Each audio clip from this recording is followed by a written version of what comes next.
सबसे पहले मैंने यहाँ पर वेलवेट फैब्रिक यूज़ किया है 3 मीटर।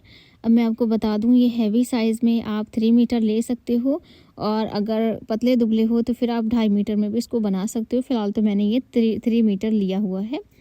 इस पूरे फैब्रिक को आपने ओपन कर लेना है। ओपन करने के बाद देखिए अर्ज़ वाली साइड से मैंने इसको फ़ोल्ड कर दिया है, और एक और फ़ोल्ड इस तरीके से कर देना है। तो ये हमने 4 फ़ोल्ड में इसको फ़ोल्ड कर दिया है।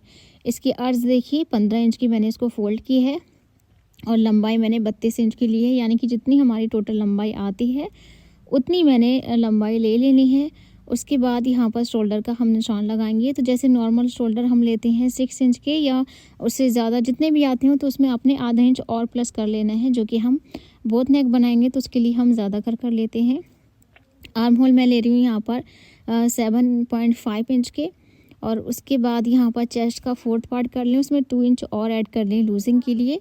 तो यहाँ पर जैसे कि मैं यहाँ 18 इंच के हिसाब से 2 इंच बढ़ाते हुए 18 इंच मैंने ले लिया है। और उसके बाद यहाँ से आपने नापना है, वेस्ट लाइन का निशान लगाना है। तो मैं 30 इंच पर वेस्ट लाइन का निशान लगा रही हूँ। अब यहाँ पर आपने वेस्ट देख लेनी है कितनी है, तो यहीं पर आपने अपना वेस्ट का 4th पार्ट कर निशान लगाना है, इसी निशान पर। तो यहाँ पर मैंने 2 इंच की लूजिंग लेते हुए और निशान लगा लिया है। इन दोनों को इस तरीके से मिलाएंगे, और यहाँ पर सीधी वाली फंटी ले लें और ए लाइन में इसको ड्रॉ कर लें। आप सीधा भी इसको लाइन ड्रॉ कर सकते हो, बट ए लाइन में बनाना है तो ए लाइन में भी आप बना सकते हो। और उसके बाद यहाँ पर गोलाई दे दें आर्म होल की, फ्रंट एंड बैक की। तो इस तरीके से देखिए आर्म होल की गोलाई दे देनी है। इन्हीं निशानों पर आपने अच्छे से कट कर देना है। तो ये अभी कट हो चुका है, और यहाँ से हमें क्या करना है, सबसे पहले आपने फ्रंट हिस्से को इसमें से निकाल लेना है। तो ये हिस्सा बंद है, इसको मैं ओपन कर लेती हूँ, और ओपन करने के बाद आपने फ्रंट और बैक अलग अलग निकाल लेना है। तो यहाँ से इसको मैंने कट कर दिया है। अब कट करने के बाद आपने क्या करना है, ये मैंने बैक पार्ट साइड से निकाल दिया है, फ्रंट पार्ट को आपने दोबारा से फोल्ड करके इस तरीके से रख लेना है। अब यहाँ पर मैं नेक के चौड़ाई का निशान लगा रही हूँ 3.5 इंचेस, और लेंथ मैं लूँगी 3.5 इंचेस। तो इतना निशान आपने यहाँ पर लगा लेना है। छोटा नेक हम बना रहे हैं। ये कट करने के बाद यहाँ पर आपने फ्रंट पार्ट के आर्म होल कट कर लेने हैं। तो मैंने यहाँ पर फ्रंट पार्ट के आर्म होल कट कर लिए हैं। उसके बाद देखिए, जैसे हम नॉर्मल नेक बनाते हैं उस तरीके से आप यहाँ पर नेक बना लीजिएगा। तो जो आर्म होल से बचकर जो फैब्रिक आया था वो हमने ले लेना है, और इसको उल्टा रखना है। कुर्ती को उल्टा रखें और यहाँ पर सिलाई करके इसको नॉर्मल बना देना है।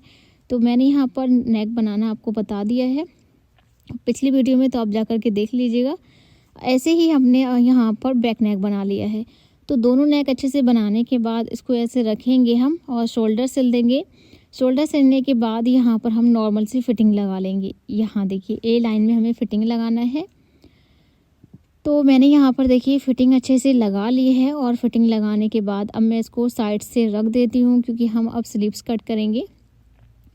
तो जैसे हमने कुर्ती के लिए फैब्रिक को फ़ोल्ड किया था, इसी तरीके से हम इसको भी फ़ोल्ड कर लेंगे फैब्रिक को स्लीव्स के लिए।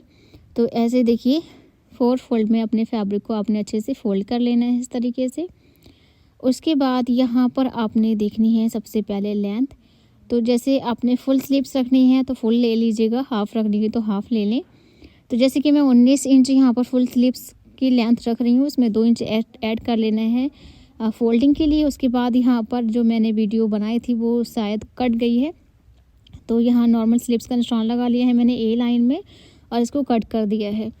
अब उसके बाद आपने करना क्या है, देखिए स्लीव्स को ओपन कर लें, और ओपन करने के बाद यहाँ पर देखिए अब हम अपने स्लीव्स को फ़ोल्ड करेंगे, यानी कि मोरी को अपने फ़ोल्ड इस तरीके से कर लेना है, और जैसे नॉर्मल फिटिंग लगाते हैं हम उसी तरीके से अपने फिटिंग लगा करके अपने टॉप में अटैच कर लेना है।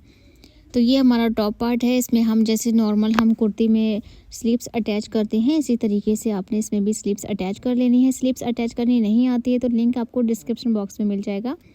तो मैंने यहाँ पर स्लीव्स अच्छे से अटैच कर दी है, और उसके बाद बिल्कुल रेडी है। अब हम इसको थोड़ा सा डेकोरेट करेंगे। तो उसके लिए सबसे पहले यहाँ पर मैं सीधी एक लाइन ड्रॉ कर देती हूँ। अपने जो आर्म होल हैं वहाँ तक मैंने लाइन ड्रॉ की है सीधे। उसके बाद इस तरीके से हमें जिगजैग करते हुए यहाँ पर डिज़ाइन करना है। और उसके बाद अब हम यहाँ पर ये मैंने कुछ बड़े मोती लिए हैं, तो ये छेद वाले मोती हैं। पहले तो हमें इनको ग्लू से अच्छे से चिपका लेना है। जो फैब्रिक वाला ट्यूब आता है एक चिपकाने वाला, तो उससे आप इस तरीके से इसको चिपका लें। जो मैंने ये जिगजैग बनाए हैं तो इनके ऊपर आपने, इनकी नोक पर आपने अच्छे से ये लगा देना है मोती। उसके बाद मैं यहाँ पर एक पेपर रख रही हूँ इसके नीचे, ताकि हमारा ट्यूब है वो दूसरी साइड ना लग जाए। और अच्छे से आपने ये पेपर को इसके नीचे रख लेना है। उसके बाद ही आपने यहाँ मोती वगैरह चिपकाने हैं। तो मैं ऐसे ही यहाँ जहाँ तहाँ मतलब ऐसे मोती को डाल दूँगी और इनको चिपका देना है। और जैसे ही ये मोती अच्छे से चिपक जाएं, उसके बाद आपने क्या करना है, ये छोटे मोती लिए हैं मैंने, तो इनको भी आपने अच्छे से इस तरीके से जहाँ तहाँ, जैसे कि आप चाहें जिधर भी चाहें उधर आप ऐसे लगा सकते हो। तो अब मैं यहाँ ये छोटे मोती लगा सकते हो। तो अब मैं यहाँ ये छोटे मोती लगा दूँगी।